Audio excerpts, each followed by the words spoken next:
box. This is my boat box, guys. And this is what I take when I go on the boat. But we're going to do a quick fishing review of some of the stuff I got that I take out that I use on a regular basis. Okay, let's admit it. I don't even fish anymore. All I've done is detect for the last 20,000 Saturdays in a row. I don't remember when the last time I got out and fished was. But I need to do that. I need to get out fishing. So hopefully we can make some fishing reviews or fishing videos or whatever. But I'll just show you my box here. This is my boat box. I also have a pond box. And then I have all my extra junk everywhere. And I'll show you some of my rods and reels and stuff like that. Let's get right into it. This is where I keep, or I usually throw plastics that I've been using for too long, and they're, they got a tear in them or whatever, and they're no longer usable. I throw them in there just so I can get them out of the way. So, getting into it, I keep this box right here on top, and this is all my hooks and my sinkers, my swivels, all that stuff.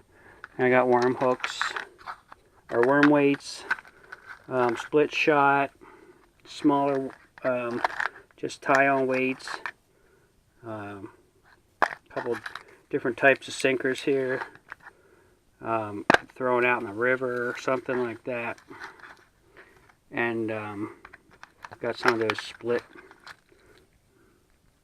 some strange weights in here. I don't even know what I got. These little bullet shaped ones.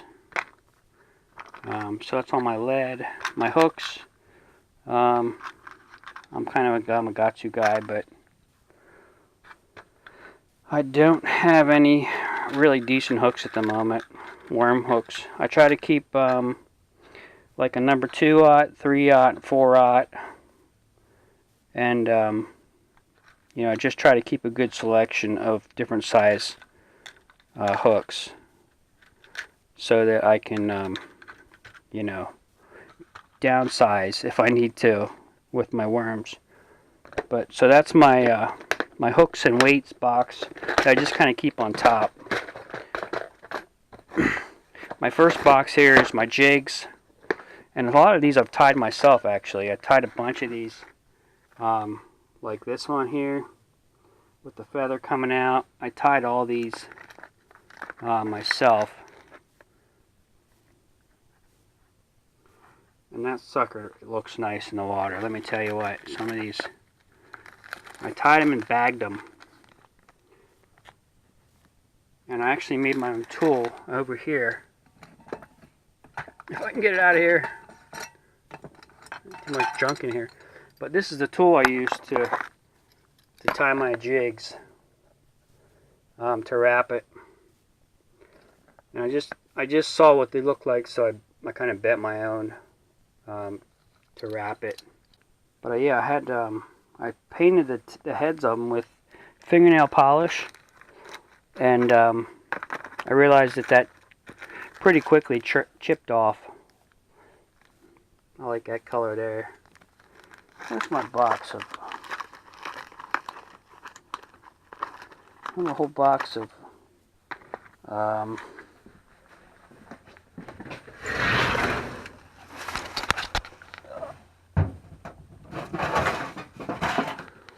so this is my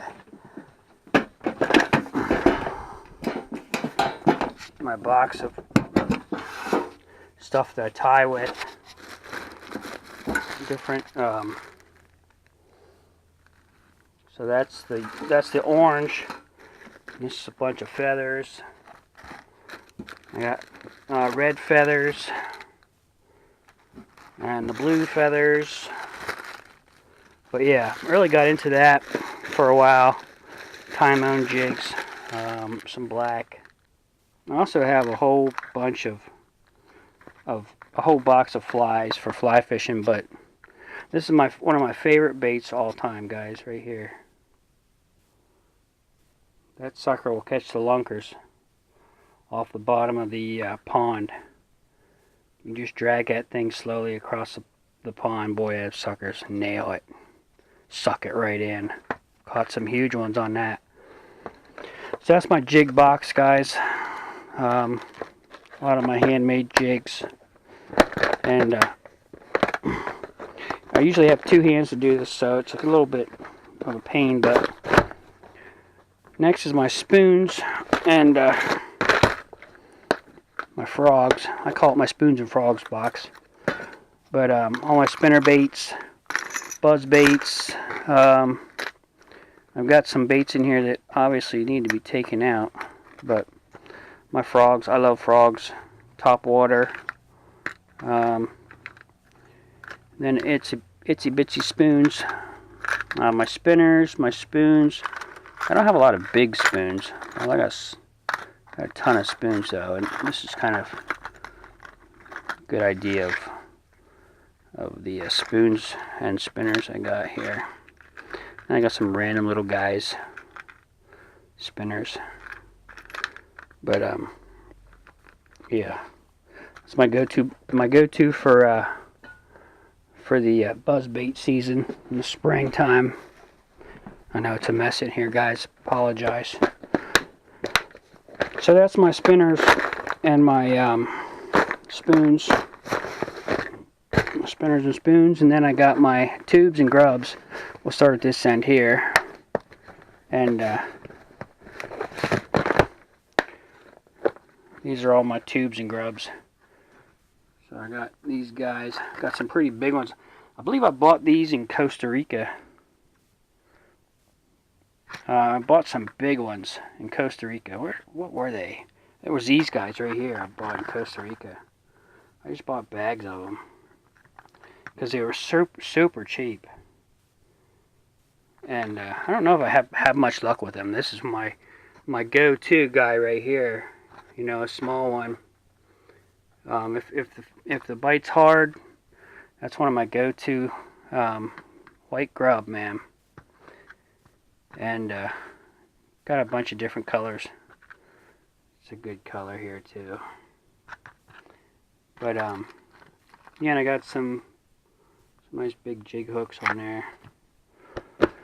So those are my grubs. And then this I call my fluke. I call that tubes and grubs, and this is flukes.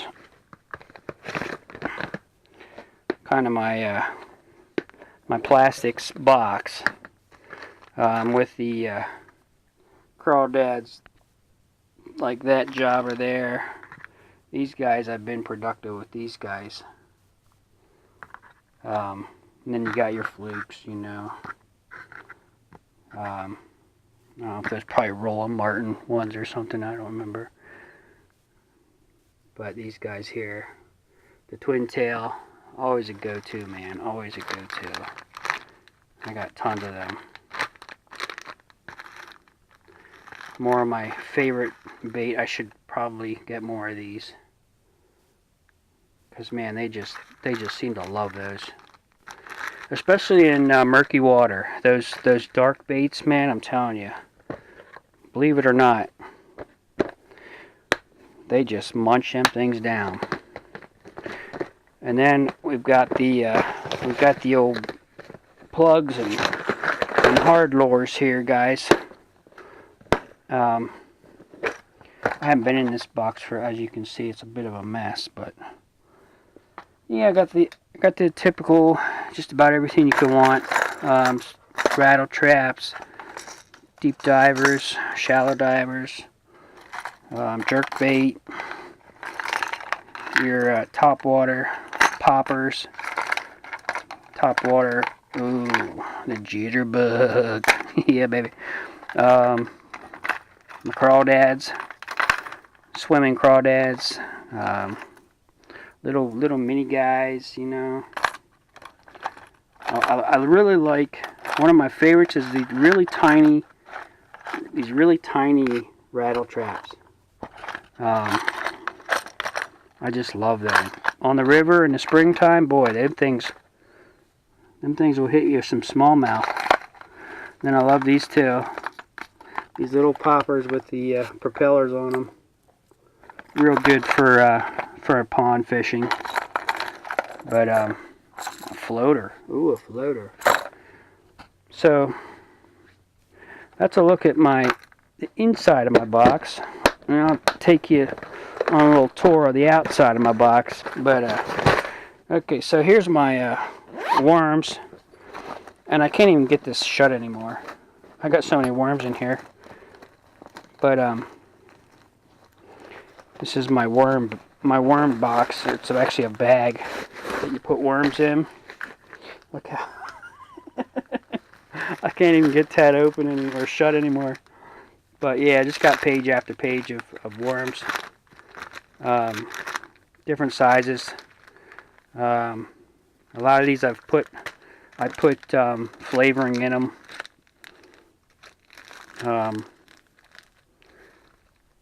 And then just leave them soak. I like using a little bit of oil on them. This is one of my favorite right here. That color right there is just banging. I haven't had much luck with the black, but this again, really good color right there. And I've got some of the crawfish, all the weird stuff that you throw on when nothing's biting, nothing you got. You got some of these floating worms. These have little air pockets in them. They'll actually float. But so yeah, that's my worm bag. Then I also keep my stringer in here, and I keep some extra fishing line in there, and of course my hook remover, the little jaws of life. It's a great tool. But so that's that's kind of my worm area, and if I'm fishing worms, I don't always fish worms. Sometimes it's my go-to. It just depends on what time of year it is, of course. What the water's like, all the conditions. Conditions matter so much when you're fishing. These are just little pockets I have pliers in, extra stringer in there, and I have my a couple other boxes on the side here that I keep jigs in. So these are all my jig heads.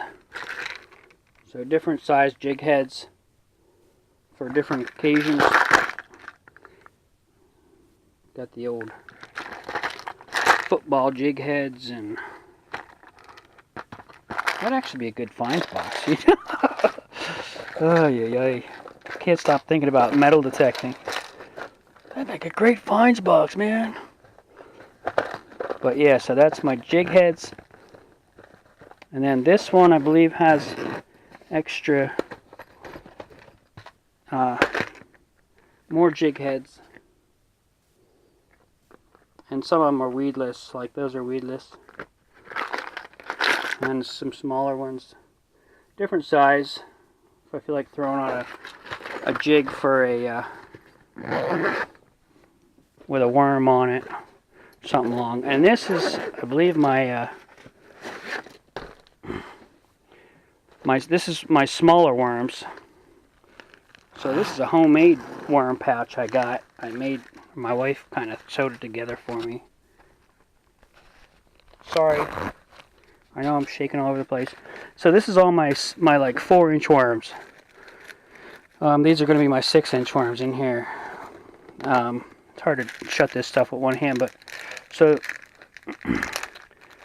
some of these guys are a little bit bigger, but most of these are all smaller, downsized worms.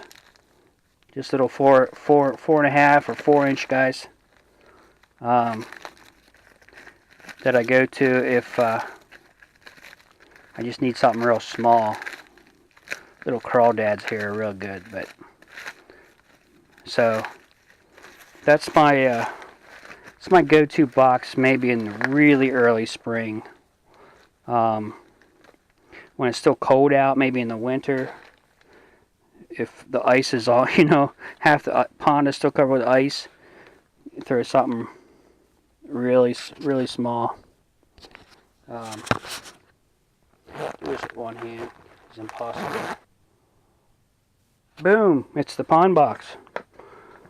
And this is a plano box. And it's got a plethora of random stuff because it's a pond box.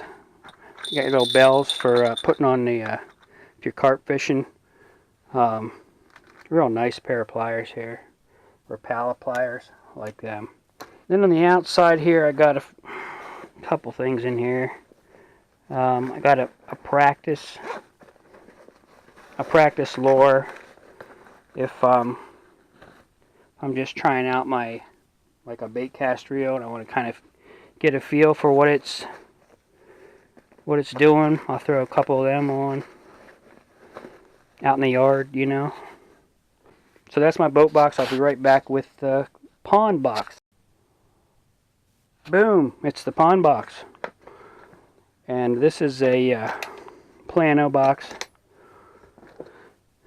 And it's got a plethora of random stuff because it's a pond box. This is mostly plastics in the top of this box. And then there's some weights in here, different weights, different hooks, different jigs, cutters, of course. A bunch of my worms. My worms are right here. I got this guy doing, I don't know what in there. But yeah, I need to go through and clean this out and reorganize it. But then you pop that one and you get into the bottom. And again, more hard lures. Very much used worm hook remover. This thing has saved me a couple times, or saved some fish actually. But yeah, your poppers. I tell you, this is probably one of my all-time favorite hard lures right here. As far as right there, Rebel. Can't go wrong with that bait right there. I've had bass just explode on this thing. Just love it. Just love it. So anyway, that's the pond box, and I will get to have to get to the rods and the reels at another time, guys. So I'll catch you later. Good luck, happy hunting, and we'll catch you on the next one.